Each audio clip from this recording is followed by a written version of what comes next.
ধৈর্যের পরিচয় দিয়ে আপনারা এখানে অপেক্ষা করুন এবং আমরা একটি প্রতিনিধি টিম আমাদের যে নির্বাচনে আমাদের যে বিশ্ববিদ্যালয়ের প্রশাসন আছে তাদের সাথে আমরা আলোচনা করতে যাচ্ছি এবং আমাদের যে মেসেজটি সেখানে আমরা দিব।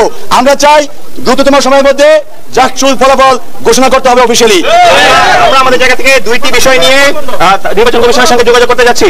আমরা মূলত আমাদের দাবিটি তুলে আমাদের যে দুটি জায়গা নিয়ে আমরা পরিষ্কার করতে যাচ্ছি। প্রথমত, এই ভোট গ্রহণ কেন স্থগিত ঘোষণা করা হয়েছে, এই ভোট গ্রহণ চালু করতে হবে সেই জায়গা নিয়ে। ভোট গণনা কেন স্থগিত ঘোষণা করা হয়েছে, ভোট গণনা পুনরায় চালু করার ব্যাপারে। এবং দ্বিতীয়ত, এখানে যে বৈঠক রয়েছে, এখানে যারা জাকসু বানচাল করার জন্য যে বৈঠকটি পরিচালনা করছে সেই বৈঠক থেকে কোনোভাবেই জাকসু বন্ধের কোনো প্রকার ম্যান্ডেট নিয়ে আসা যাবে না। দুটি জায়গা নিয়ে আমরা আপনাদের প্রতিনিধি হয়ে সেই জায়গায় স্পষ্ট হতে যাচ্ছি। আমরা আপনাদের প্রতি আহ্বান জানাচ্ছি, আপনারা এখানে অবস্থান করুন। আপনারা আপনাদের শিক্ষার্থী যারা ভাই বোন রয়েছেন, বন্ধু রয়েছেন, তাদেরকে এখানে আহ্বান জানান। আমরা এখান থেকে আজকে জাকসুর ফলাফল না নিয়ে এখান থেকে ফিরবো না ইনশাআল্লাহ। সবাই এখানে থাকেন, আমরা যাচ্ছি। আমরা যাচ্ছি, আমাদের মেসেজটি আমরা দিব। আপনার সরকারের ধৈর্য সহকারে এখানে অপেক্ষা করুন। আচ্ছা, এখানে সবাই থাকেন।